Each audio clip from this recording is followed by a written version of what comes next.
Hello, everybody. Welcome back to the Bachi Boys podcast. Today is September 12th. We have a big show for you. The NFL is back. College football is here. It's been here. We got more to talk about with that. And we'll get you ready for your fantasy season. Pay attention to the end because you're going to want to know who we're starting or who we're not. But that's at the end, and that starts right now.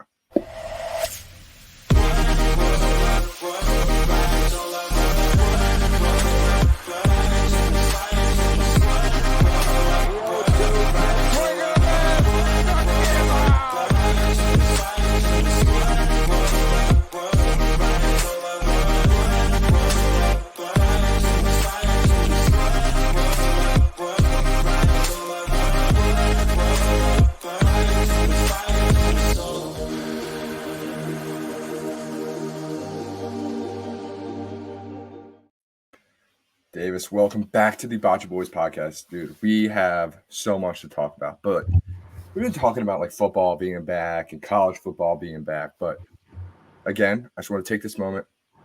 NFL's back now. We're 2 weeks into college football. We're like, the fall vibes are here. Embrace it. This is the moment, Davis. Embrace it. Drink it in, right? 100%. I mean, we've been waiting all summer for this. Yes. I am so happy that I didn't spend my afternoon after work watching the Toronto Blue Jays no-hit the Mets for 8 innings and then give up 6 runs in the top of the ninth. And the Mets ended up winning 6-2, which, by the way, terrible beat if you had the under in that game. I did not. I am the baseball and September. The Mets won.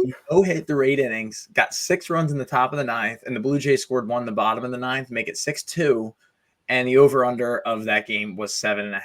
Could you imagine if you had the under going into the ninth inning of a no-hit ball game and losing 6-2? I don't even know what to say. That's crazy. That is crazy. I saw that notification that they were being no hit leaving work, and I just never looked back on it. That's crazy. Wow, what a start. What a start, Davis. But stuff like that, that's why you got to pay attention to baseball. Don't forget baseball is still on. We're in the heat of pennant races, right? Correct. Wildcard races. It was actually a huge win for the Mets being tied with the Braves for that last NL wildcard slot. Probably not going to touch on baseball a ton today, but no. there is a decent amount to go over in the coming weeks. Yeah, for sure. We will get to baseball soon, but like we said, it's football season, and let's talk some college football to start, Davis.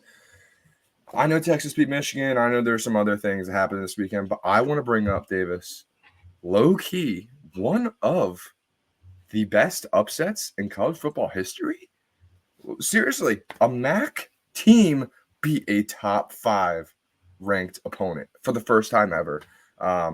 Northern Illinois took down number 5, Notre Dame, and the Fighting Irish. This was, to say the least, one of the most shocking results in a while. I was at a wedding. I saw this happen when the result went final. I didn't watch any of the game, and I feel like an idiot for not checking because, like, just as, like, you've gotten me into this gambling brain, just thinking of what that number could have been, even with, like, a full quarter left, is crazy. I wish I was looking at it.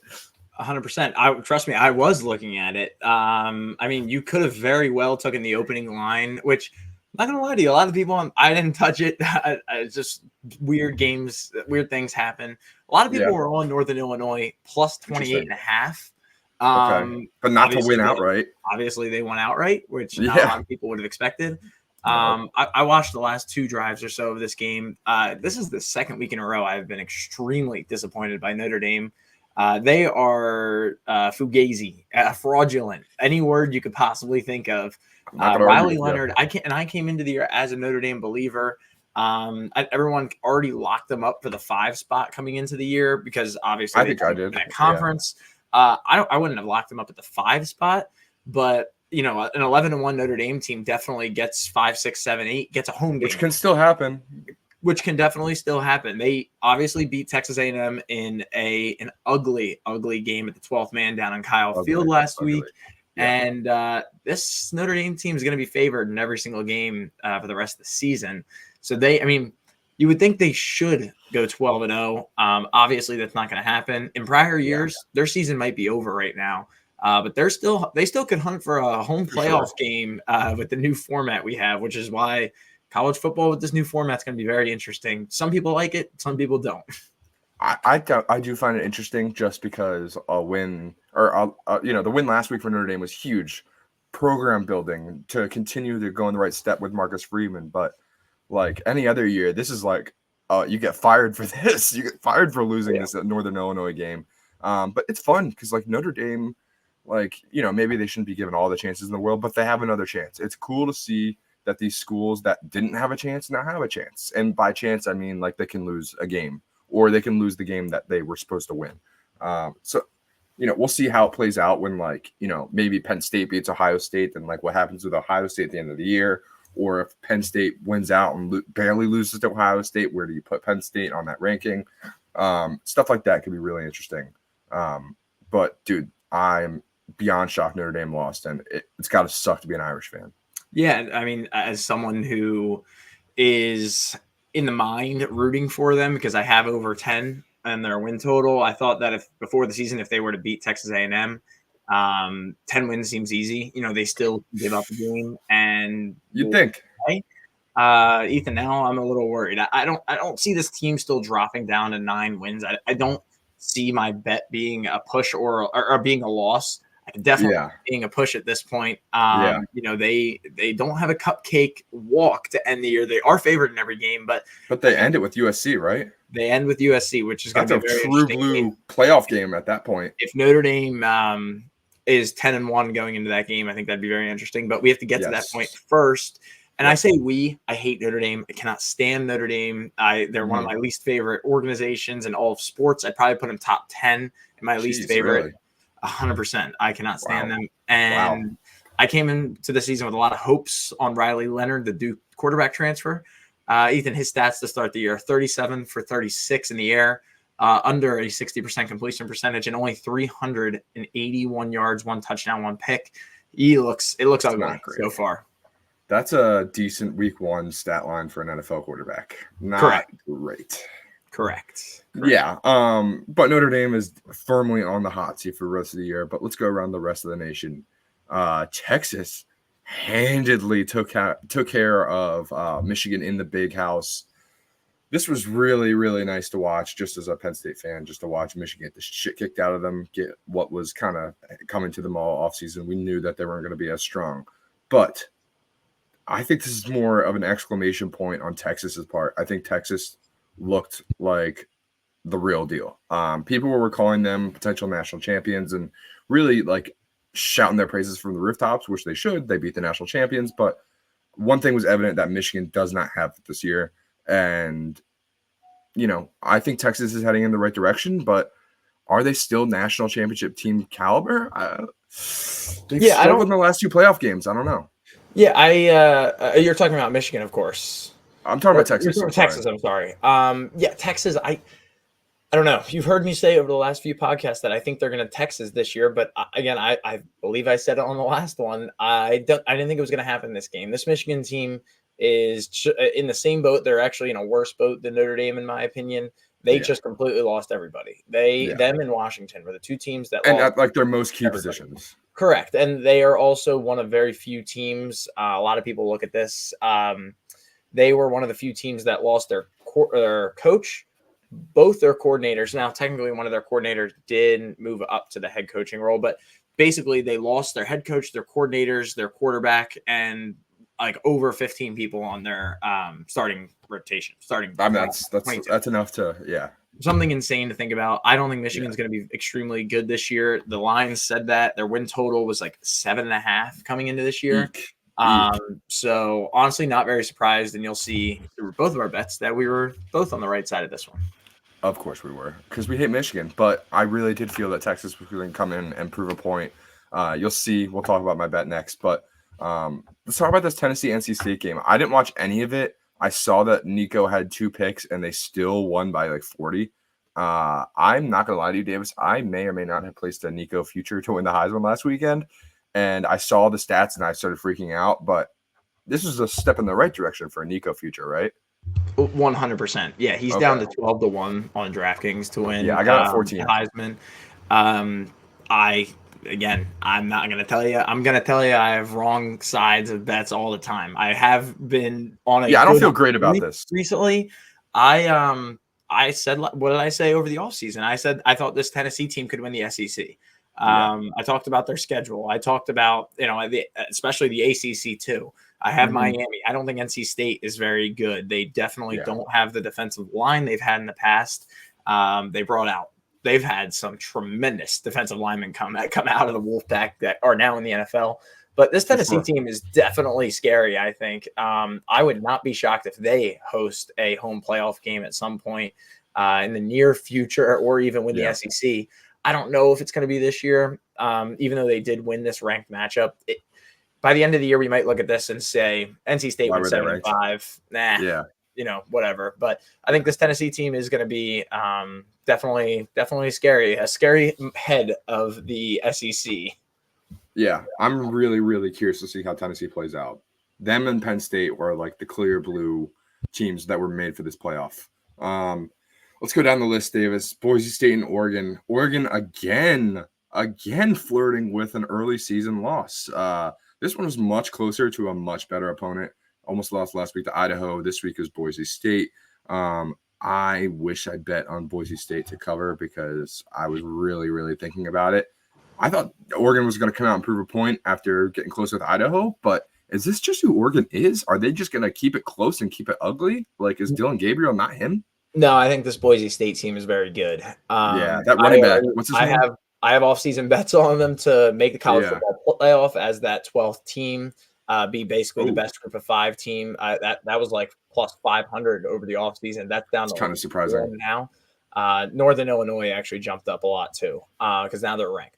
But this Boise State team, they're ranked. Good for them. Their defense could be a little suspect, but they also just played Oregon. And I mean, when I say they only gave up 37 points, that's not that bad. You know what I mean? Like in college football standards, it's not too bad. Penn State just gave up. NC State gave up 50 to Tennessee. 100%. But this Boise State team is run all the way through Ashton Genty. He is the running back who scored 6 touchdowns last week. He scored 2 weeks ago. He scored 3 last week. I would take a peek at him to win the Heisman, to be completely honest with you. Just a complete long shot. And actually, no, it's not even a long shot anymore because he's all the way down to 22-1. He might not even have been on the board to start the year. This Boise State team can be good. I'm smelling 12-1 and a berth into the inaugural college football playoff. Yeah, I would hope so. Just seeing that blue field, even if it's not a home game, just like on like the alternate like kind of camera shot when they come back from a commercial break, I'm cool with that. Yeah. So hopefully Oregon is shitty the rest of the year though. Going on to another Big Ten team though that was surprising, kind of scary. How are we feeling about Nebraska, dude? I know Colorado. I feel like Colorado's getting put in their place now, but the defense played well, and the offense didn't play well in this game. Colorado showed up to play. Shador didn't, but Dylan Raiola and the Cornhuskers damn sure did. And now the Cornhuskers are ranked, and now they're heading in the right direction. How are we feeling about Nebraska? Yeah, I would say they're back. If you look at their schedule, it smells like 9 wins to me. And being in the top half of this Big Ten is definitely a feat for the way the realignment just went around. For sure. This Nebraska team is really good. And I'm going to say it again. I've said it even a year ago when we were doing these podcasts. This Colorado team is awful. I wish I think I said as we ended the last podcast, I didn't care what the spread was, bet Nebraska. I looked after the podcast because I actually wasn't sure, and it was 7. So that's it. Would have made some free money on Nebraska if you took my advice. I did not even touch this game. I actually didn't watch a snap, but I did see after Shador Sanders was openly not very happy with his offensive line. Definitely not a good way to come out to the press, and doing that week 2 is crazy. They still got to play 10 more games this year. Yeah, doing that week 2 is crazy. I mean, if as the quarterback, that's the one position you cannot talk shit on. You cannot, because all it takes is one guy to be like, "What was that?" Just gonna let him walk right by you, get pancaked, you're gonna break your arm, and that's it. So Shador really got to be smarter than that. I also saw that he left with like 2 minutes left in the game. Not great. But let's go on to another team that I think deserves the talk: the Syracuse Fighting Orange. I think they're the Fighting Orange, or they're just the Orange. They got a huge ACC win over barely ranked Georgia Tech, who beat Florida State 2 weeks ago. Kyle McCord and the boys looking good. McCord, I thought he was good last year for Ohio State, but he's hitting another level right now in the ACC, man. Yep. I actually, they were a dog in this game. Really? It's a really big, obviously college basketball thing. We both hammered it last year and it worked a lot. The unranked home team against the ranked away team. Yeah. Syracuse was actually a dog in this game. They were +3. I took the +3. I also took the money line. Both hit, which was awesome. And it even hits harder to home when I was funny enough. I was able to throw up that weird DraftKings bet that they had 2 weeks ago of who was going to have more wins this year, Syracuse or Wisconsin. And I told you I was all over Syracuse. And I like that. Wisconsin coming up now has a pretty tough game. I know they're at home, but pretty tough game against the Crimson Tide and Jalen Milroe, Heisman candidate. So I think they're going to that bet's looking pretty solid right now. Yeah, I like that a lot. And then the last game, the Battle of Iowa. I didn't watch this game at all. Any comments? I didn't. The only thing I wanted to say about this game is please remind me in the future, every single time this game is played, tell me to take the plus points, because this game always ends in a 1 or 2 3-point game. So it doesn't matter who's favored. It doesn't matter who's on the road, who's a dog. This game always ends 2019 every single year, I feel like. No, yeah, it does. And Iowa's just terrible when they're ranked. I feel like they're always decent when they're not ranked, and then they get ranked, and then they get crushed. So correct. Not great. Also heard Kirk Ferentz came back from a 1-game suspension to many men by 50 Cent. What? Yeah, what? That's wild. Yeah, that's wild. All right, on to the NFL, Davis. Let's get to the prime time. I'm sorry, actually, hold on. This is kind of both bets and NFL. One thing I did want to talk about, I was an idiot. I accidentally took Texas -7.5 instead of 6.5. The line moved while I was in Massachusetts, but I liked it anyway. Go Horns! They kicked their ass.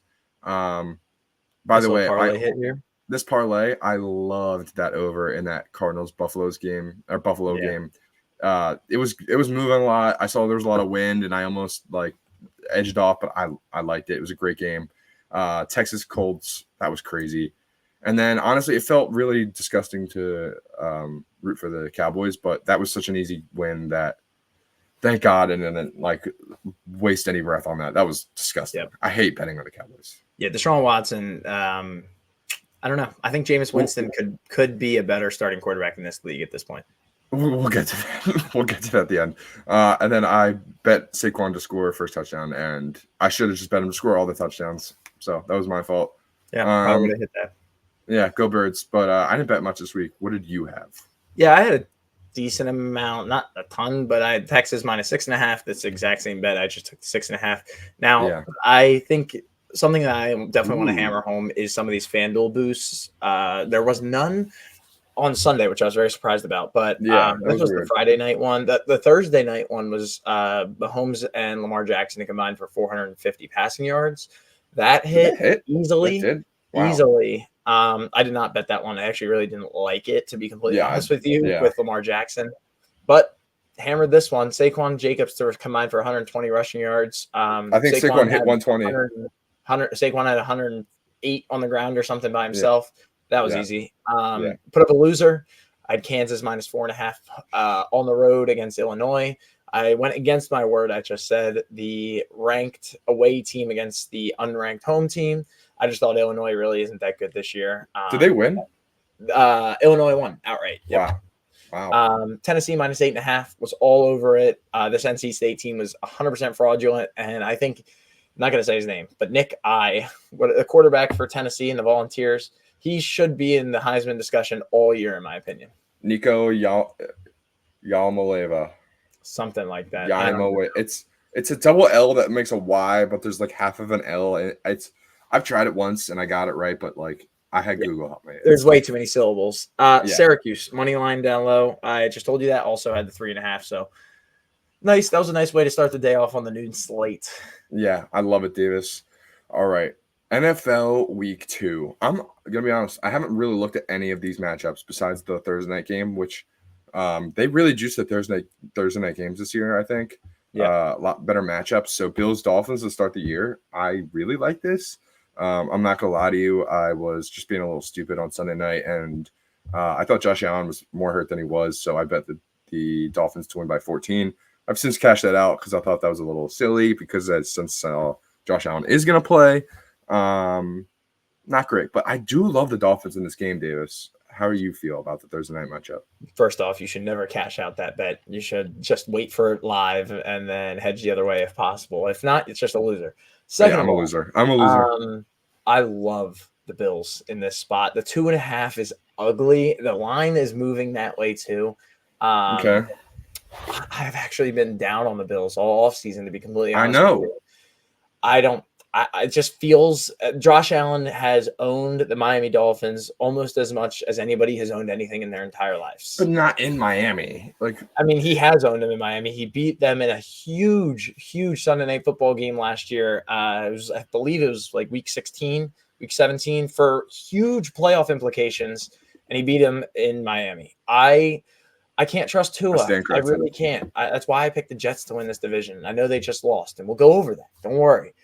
But this Bills team is healthy at the moment. I don't think that they're going to be healthy by the end of the year. They have an aging defense, a lot of retirees, but Josh Allen, I know the whole hand thing, but I think this Bills team does find a way to cover this game. I know it's only 2.5, so it's hard to say they'll cover and not win, but yeah, I wouldn't hate the 2.5. But this is also a game where you look live. The Dolphins start the game and get the ball, and they get a first down. That line already jumps up to 3. So that's what I'm going to be looking for.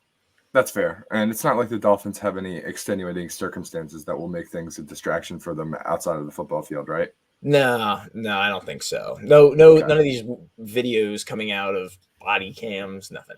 No, nothing like that. So I think Tyreek Hill will be fine. It's not like any crazy things happen over the weekend. Tyreek Hill is going to keep getting himself in trouble. If you saw the body cam footage, it's tough. It's a tough look. I hope justice is served, but Tyreek Hill confirmed not a great guy, so I'm just going to step away from that one. Yeah, I hope he gets hit on the football field, and I hope things take care of itself off the field. There are a lot of guys that are idolized sports-wise that aren't great guys that we all forget about. That's true. Not going to mention them. That's a great point. That's a great point. Not going to mention it, but no, that's a great point. Yeah, definitely very sad. Knowing of, we'll make it real for 1 second. Very sad of what kind of culture we're in right now. For sure. Let's move on.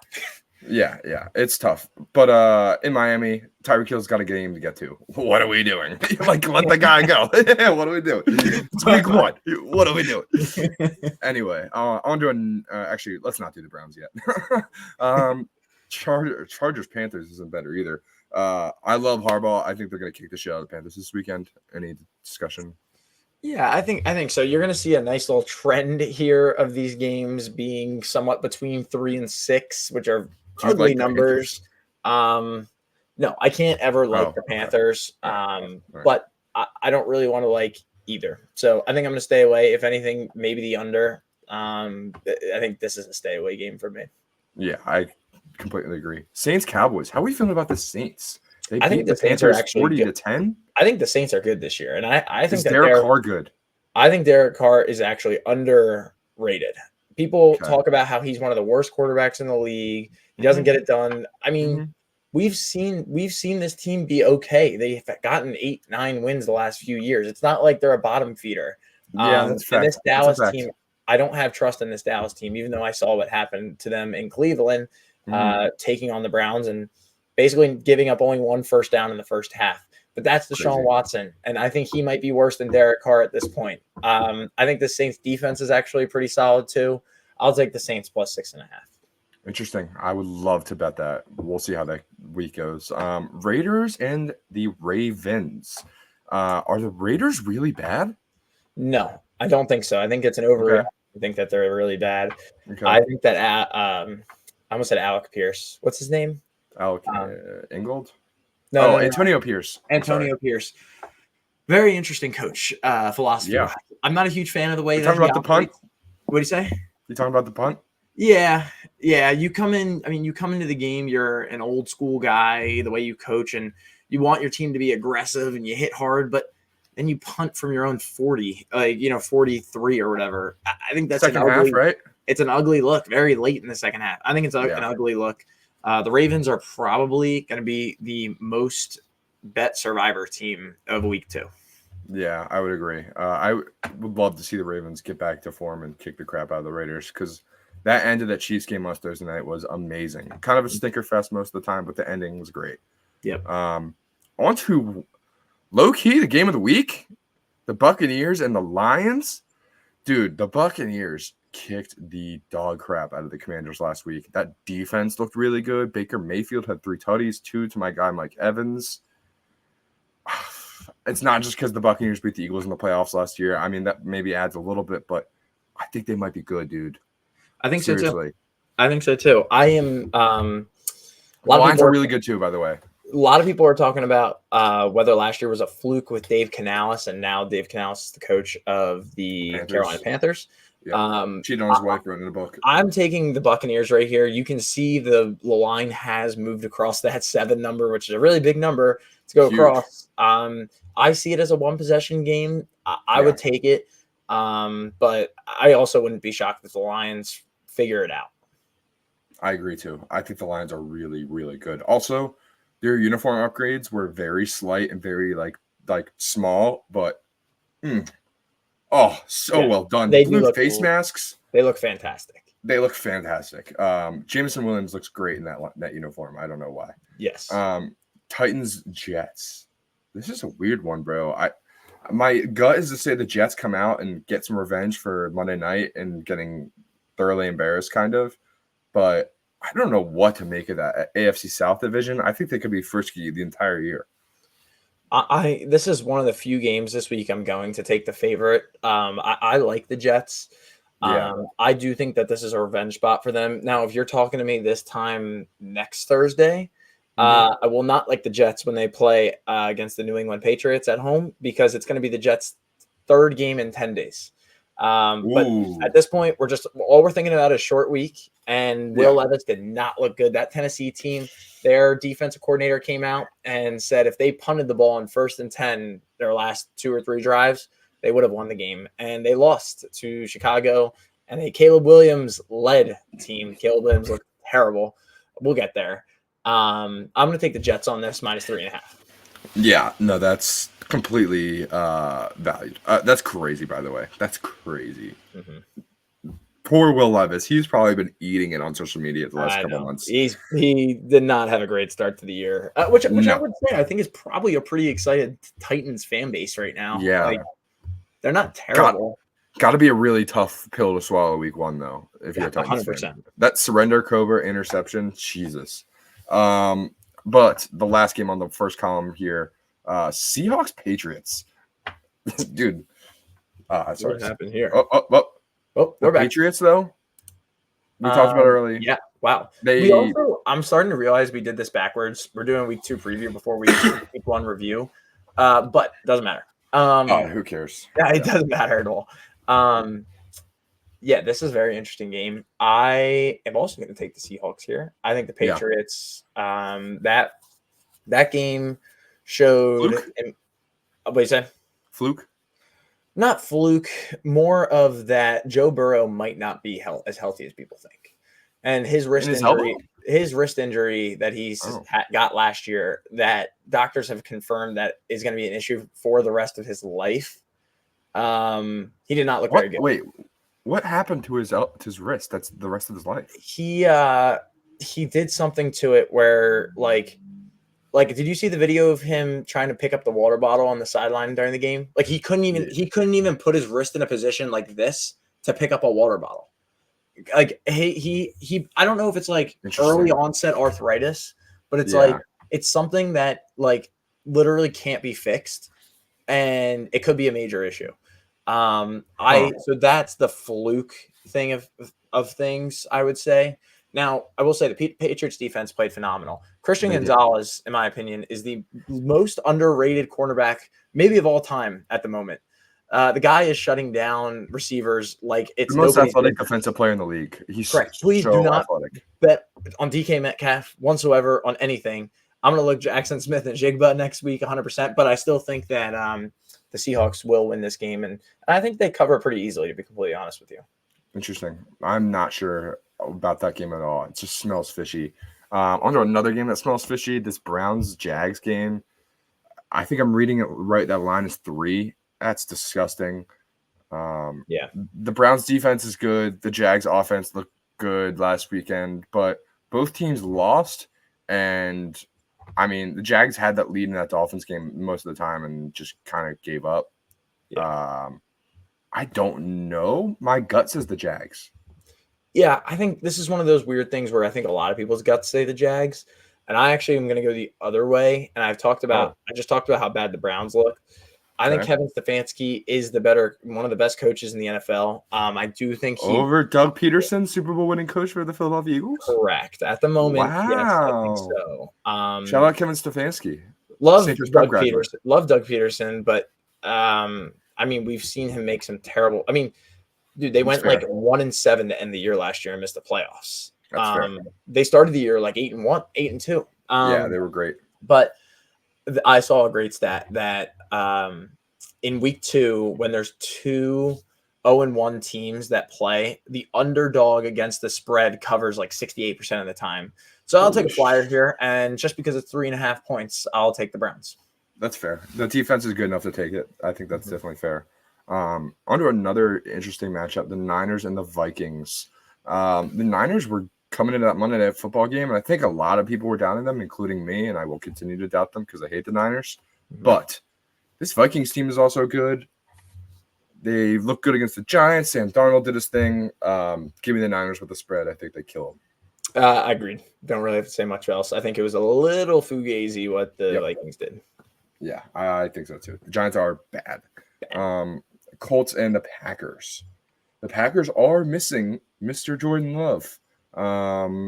Which has not been confirmed, by the way. Blanking on his name. Matt LaFleur actually just came out today and said there's still a chance Jordan Love could play this week. Interesting. Is he Christian McCaffreying us? I don't know. I really don't. I think so. I wouldn't rely on that, and because of that, I would take the Colts this weekend. They looked really close, or looked really good in a close game with the Texans last weekend, and I don't even know if Anthony Richardson has technically a win in his like NFL career yet, but he needs something this year to like really launch himself and make the Colts feel like they can make a playoff spot possibly. Yeah, here's some great stats on starting quarterback Malik Willis. Started in 3 NFL games his entire career. Liberty quarterback, so he good. Has never scored more than 17 points in a full NFL game that he's played. Does that include preseason? No, okay, it does not. Give me the under. I'm going to stay away from the spread.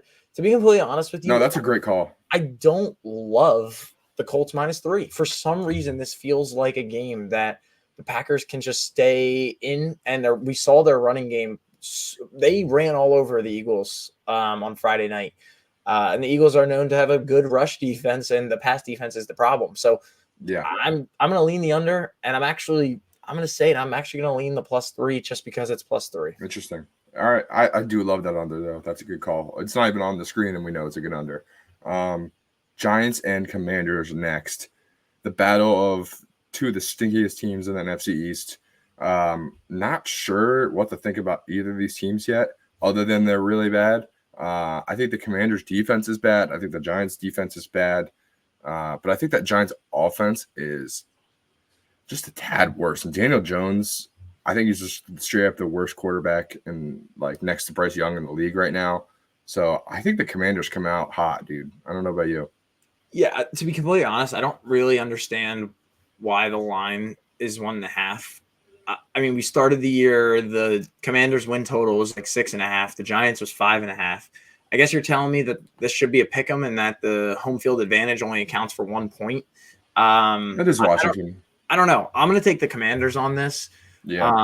I think if this line were to, for some reason, jump back up to 3, I would take a chance on Daniel Jones and this, new age defense that they so-called they think they have. I'm going to take the Commanders, though. It sounds weird to say. I feel like they proved themselves way more last week than the Giants have in the last 2 years. And they didn't even do that well. So I'm going to take Jaden Daniels, and I'm going to give a shot to the rookie as a favorite. Yeah, that's exactly my thinking there. I like that. And whoever loses, I hope they keep losing because F them. All right, Yep. next team, Cardinals and the Rams. The Cardinals are a weird team. We'll get to their fantasy outlook with Marvin in a second, but they fought with the Bills. Whether the Bills are good or not is remains to be seen. But can they hang with their division rival, the Rams, who hung with the Lions last weekend, that Sunday night game? The odds say they do. They opened up as a Yeah. plus 2.5 dog, and they've moved all the way now to the favorite. Yeah. I'm going to take the Rams here. I know that the Puka injury is being talked about a lot. I think they had some Couple injuries. offensive linemen. They had a ton of issues with the offensive line. I just don't think that this. I don't think that this Cardinals defense. This might be the worst in the entire league. Behind the Giants, like right with the Giants. I would actually not hate the over in this game. But I'm going to take the Rams, and I would take them on the money line at +1. They're +1.5. So you got to think that they're going to be right at even money to win this game, and I'll take it. Yeah, I like that too. I really do. The Rams are going to be very, very interesting the rest of the year. They got to get healthy, but that defense is legit, and they don't have Aaron Donald. They looked good last Sunday. Yep. On to the Bengals and the Chiefs, Davis. The Bengals are in a weird spot. T. Higgins decided he was injured the night before and just missed last week's game. I saw that he's probably not going to play this week either. Jamar Chase is a full go after last week, but like you mentioned, Joe Burrow possibly having wrist problems. The Bengals have been known the last couple of years to start very slow anyway. So saying that, I would take the Chiefs in this game, man. I think the Chiefs are going to come out and blitz them. And whether the Bengals are good the rest of the year remains to be seen. But I actually don't think this game is going to be an indicator of that. Yeah, and Joe, when you say slow start, it has always been week 1 and 2. So I don't see the Bengals coming in. This was my AFC championship, and I'm not going to change it just because we've only seen 1 week. But I'm going to take the Chiefs here. I'm still going to hang on the idea that it could be the AFC championship game. That was my pick. I can't switch that just after watching 60 minutes of football on each side. But I'm going to take the Chiefs. This line has moved all the way up to 5, which is very interesting. I wouldn't be shocked if the first half line is 3.5. I don't know what it is. If it's 2.5, I wouldn't hate the Chiefs. But I will say, if it's +3.5 for the Bengals, that defense could be they could be sticklers. I mean, we saw the Ravens defense kind of stop the Chiefs. They ran a few nice, not trick plays, but kind of trick plays with Xavier Worthy that worked. I don't know. I think this could be a close game. I think I'm honestly going to stay away from it. Maybe the under. Yeah, I agree. I think the Chiefs are probably the best way to go, but this could get weird. It definitely could. On to another weird game, the Steelers and the Broncos. I believe Justin Fields is going to start for the Steelers this Sunday. Bo Nix looked absolutely horrible last weekend against the Seahawks.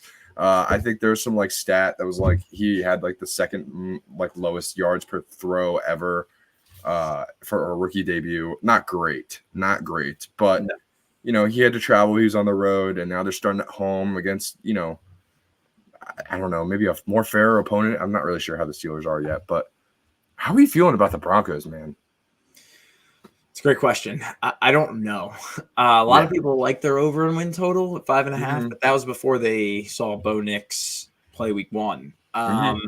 Correct. I don't have a ton of faith in the Broncos. I did last year, and you will have no idea how stressed out I was for the Broncos' last leg of my parlay to be over 6.5 wins. I absolutely sweated out them getting 7 wins last year. It's close. It shouldn't have been that close.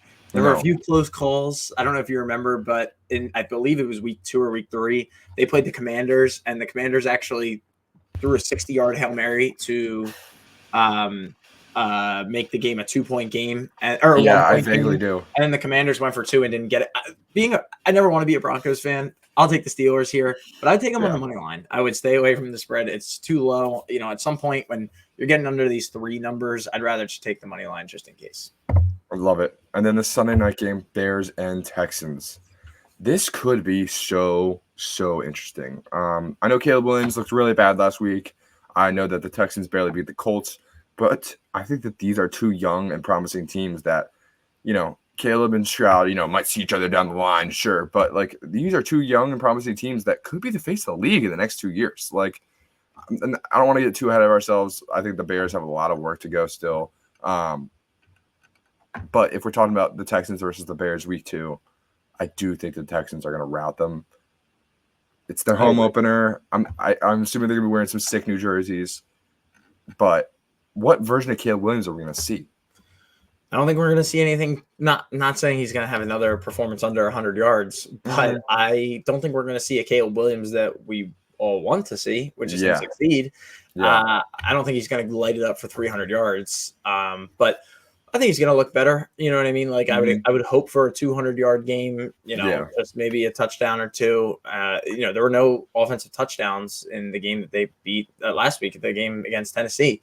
So they're still looking for their first offensive touchdown. And I'll take the Texans, but I'm going to stay away from the spread, though. I really don't want to touch this. This feels prime time. I don't know. I kind of want to enjoy my Sunday night. No, that's fair. And especially when the Bears just put up 24 defensive/special teams points, like it's kind of hard to gauge like where that score is going to go because let's say Caleb lights it up and they get those 24 defensive points anyway. It's a possibility. Correct. Right. But I really think that could be a fun Sunday night game. Two teams that never get that spotlight. It should be fun. And then Monday night, the Falcons and the Eagles, the Dirty Bird Bowl facing off in Philly. This is the Eagles home opener. This should be an interesting game because I don't know what to make of the Falcons yet. They played a really disgusting, ugly game against the Steelers last week where they scored the game's only offensive touchdown and still lost. Kirk Cousins looked rusty for sure, as he should at that age, coming back from an Achilles or whatever his injury was. The Eagles should win this game handedly. I think they're going to be a very popular survivor pick. Yeah. You see the line. This is one of the biggest line moves of the entire week, moving from 4 to 6.5. I love the Eagles this week. I love the Eagles this week. I liked them last week and it worked. I love them this week. I'm going to take the Eagles and I'm going to take them double digits. I don't think this Kirk Cousins-led Atlanta Falcons team is going to be they're not going to live up to the hype this year. I completely agree. It sucks because Kyle Pitts scored a touchdown and like I think Bijan did well and like Arthur Smith is on the other sideline being like, this is how you're supposed to use them. Probably losing his mind. But Falcons are not there yet, and they're not the best team in the division right now, unfortunately. Nope, cannot trust them yet. Nope, I agree. So you're right, Davis. We did skip over this. There are a couple of big games last week. We went through most of them. The big game, in my opinion, the fun game, the most fun game out of all of them. I mean, I don't know if the Eagles game was fun. It's very stressful. I thought the Chiefs-Ravens game was awesome. Yeah. That likely touchdown was crazy. I'm not gonna lie. I usually don't do this, but I had on the Barstool stream because Dave Portnoy put like 300K on the Ravens for some reason. I don't know why he's doing that week 1, but more power to him. And the reaction to him thinking that he caught it and then he was out all time. And they were going to go for 2. They were going to go for 2. Poor Isaiah Likely. That sucks because they had a great drive. And the play before that, Lamar Jackson overthrew a wide, butt-naked open Zay Flowers for a touchdown. So can't really say that. Like new tight end 1 in Baltimore? Let's go to the next slide, Davis. Let's go to the next slide because I know I have duds at the top because I wanted to get to Marvin Harrison off the rip. But let's talk about Isaiah Likely. Biggest week 1 riser, arguably him. People were talking badly about Mark Andrews last week on Twitter. I felt bad for my guy, Mark. He was getting killed. People calling him washed. People calling him bad. All these kinds of things. But I don't know. There might be a little bit of merit to it because Isaiah Likely looked like the man out there. I mean, he's had some instances last year where he popped off. But, I mean, he looks clearly more athletic. He looks faster. He's getting open. And Lamar likes him. So I would pick him up if he was out there in your league. Yeah, he shouldn't be out there anymore with the waiver wire, the way your league should have gone. Isaiah Likely, I'm almost positive, scored a touchdown in every postseason game last year, which was only 2, I think. But, I mean, once Mark Andrews went down by that hip tackle, this new tight end, I think he can make some moves, and he's very athletic. He's huge. I think Isaiah Likely could be a name in the league for a while. Yeah, I completely agree. Keep your eye out for Isaiah Likely. But let's start at the top, Davis. The biggest week 1 duds. Marvin Harrison Jr. just one catch for 4 yards. I definitely have him at the top because I have him in 2 of my 3 main leagues, and that really hurt. Really, really hurt. Especially if you went on Twitter after that Bills Cardinals game and you saw him streaking wide open on one of those last plays. So a bunch of fantasy points just went out the window there. That sucks. My question for you, unbiased, because obviously I'm facing you in 2 of those 3 leagues as well.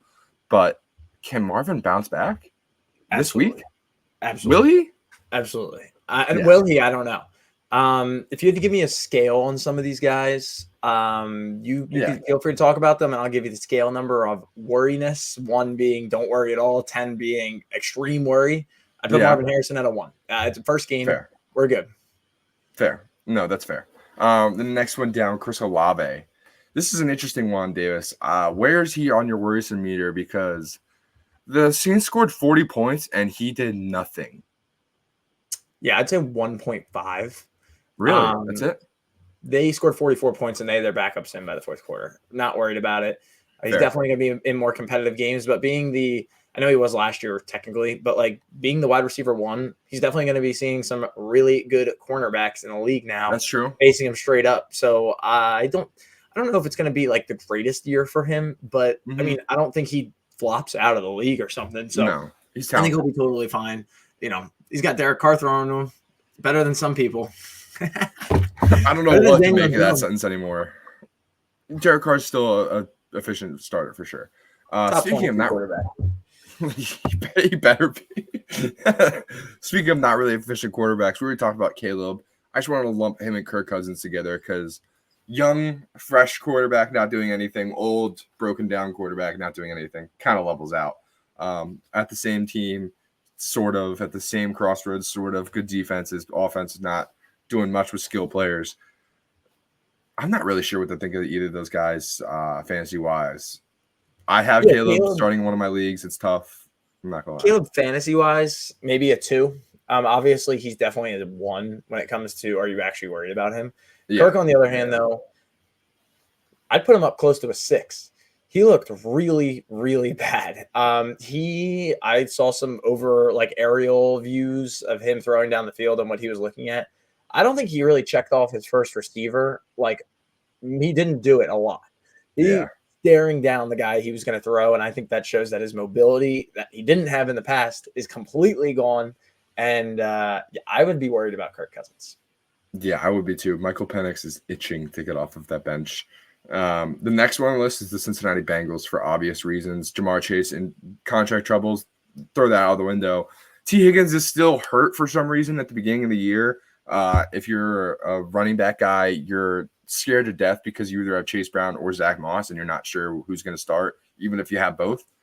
Zach Moss looked like the guy last week, but Chase Brown has been notably the more athletic and younger, better option. So the Bengals are in hell. And then if you drafted the Bengals defense last week, I'm sure you were disappointed in disarray, ashamed, etc. Yeah. Fantasy wise, I think you go with a 5. I think you flip flop here. If you pull out the money, this team, it will be fine. But, the Joe Burrow aspect of things, I don't know. Yeah. I don't know if it's an overreaction. I think I wouldn't be shocked if the Kansas City Chiefs beat the Bengals this week and the Joe Burrow wrist thing becomes top headlines. And then he goes out and wins in week 3. That's just how the NFL works. You can clip it right now. I would not be shocked if that happens. But I wouldn't be too worried if you're a Bengals fan. Because you also saw the Ravens lose this week against the Chiefs. So you're 100%. Kind of you instead of moving one step back, you're kind of feel like you only moved half a step back. And the Browns look bad too. So I think the Bengals will be fine. Yeah, agreed. Speaking of another AFC North guy, Deshaun Watson, he looked really bad against the Cowboys. Just bad all around. A lot of money still tied to him. And then, new sexual assault case comes out against the man. Yesterday, the NFL said that they're not going to put him on the exempt list, and they're kind of not paying attention to it right now. But this is enough to get Deshaun Watson kicked out of the league finally. I saw some rumors that the Browns might have put this out there because he's finally not playing well enough and that this might get him off the roster. Wow. this is all enough that you shouldn't be starting him in any league. Yeah, I would go with a 9, 100% here. I'm worried. I would consider dropping him. Yes. Yeah, not a guy I want on my team. No, bad guy. Really bad guy. Yeah. And then the risers. Let's be a little bit more positive. J.K. Dobbins. Shout out to J.K. Dobbins. He's had 2 major injuries back-to-back years, and then goes out there and rushes for 150, 140, whatever it was, yards in week 1. Only on like 13 carries or something, too. Yeah. And he's splitting carries with Gus Edwards in that backfield, but you got to feel great about J.K. Dobbins. Yeah, good for him. I think you have him, don't you? No, I don't have him. No, I don't have him in any leagues. I stayed away from both those running backs, but right below him is his teammate that was probably the sleeper pick of the year. Yeah. Everyone was kind of on him. He's one of those guys everyone was on in the preseason. The only reason you know his name is because people were talking about him being a sleeper. Ladd McConkey looked really good. He could be a player for sure on this team that doesn't have many wide receivers. No, I completely agree. Ladd is an interesting guy. Next one down, Jameson Williams. This might not be as big of a riser now because I think a lot of people have heard his name by now, but it's important to know that he went crazy in a top 5 offense in the NFL last week. And if you have the option to get him, like by now, you should be getting him because he's probably gone off your waivers. He's probably, well into the depths of trade talks by now. Jameson Williams is going to be a guy that you're going to be like, what was I doing? How did I not have my eye on him in the draft? Yeah, Amon-Ra didn't have a good game. No. So I think, you're not going to see that Jameson Williams every time, but you're going to see him in the slot and you're going to see him in a good position to make good plays on a good offense on a good team. So in a dome. So I never hate that. I'll take Jameson Williams 100%. Yeah, completely agree. We already talked about likely. Get him if you can. Xavier Worthy, probably going to be the best rookie this year. Just a perfect offense for him to be on. Like, perfect. People are already comparing him to Tyreek Hill this offseason because of his speed, and you could ignore that, but you can't anymore because they probably used him better than Tyreek Hill ever did. Like, they used him in jet sweeps, and he was wide open on a route. Like, he looks like he's a legit good receiver, too. It's going to be worrisome for the Chiefs. Agreed. And then our last one here, our brand new shiny toy, Saquon Barkley. He's so good. My God. That catch. I mean, Jalen threw like a nice pass, but that catch he had in the corner of the end zone was beautiful. Yeah. Just seeing the Saquon spaz after a touchdown is nice too. Just seeing him run around. Yeah. It's great. It's great. I need to see the Eagles like at home with Saquon in an Eagles jersey, doing the whole shebang for real this Monday, but heading in the right direction for sure, Davis. Agreed. Yeah, I think Saquon, I think he's a great addition to this team that was never a huge running back guy. Like, as in, I don't think they're worth the money. But to be completely honest with you, I'm still going to say it right now, I don't really think Saquon might not have been worth the money when it comes to just where else you can spend your money, whether it be on the defensive side, the linebackers, the cornerbacks that, we could have been spending that money. But to score 3 touchdowns in his first game was fantastic. I cannot wait to see what he can do this year. Quick nibble, 11-1 to win Offensive Player of the Year. Ooh. Right now, just a nibble. Thank you for putting it out there, Davis. That's why the people love you. That is, dare I say, free money? No, not free money. Never free money. We're 1 week in, Ethan. Yeah, I apologize. But, come on. That week 1, watch those highlights and tell me he's not Offensive Player of the Year. Or if the season ended right now, he would be Offensive Player of the Year. Yeah. Well, technically, because he won the NFC Player of the Week, I think. So let's go. W. Yeah, let's go. All right. This is a great show, Davis. We are going to be back next week with week 3 recap for college football, week 3 preview for NFL. Make sure you tune in. Make sure you subscribe, share, like, send it to your friend. Tag Ryan Brake in the comments. We love you guys. Peace.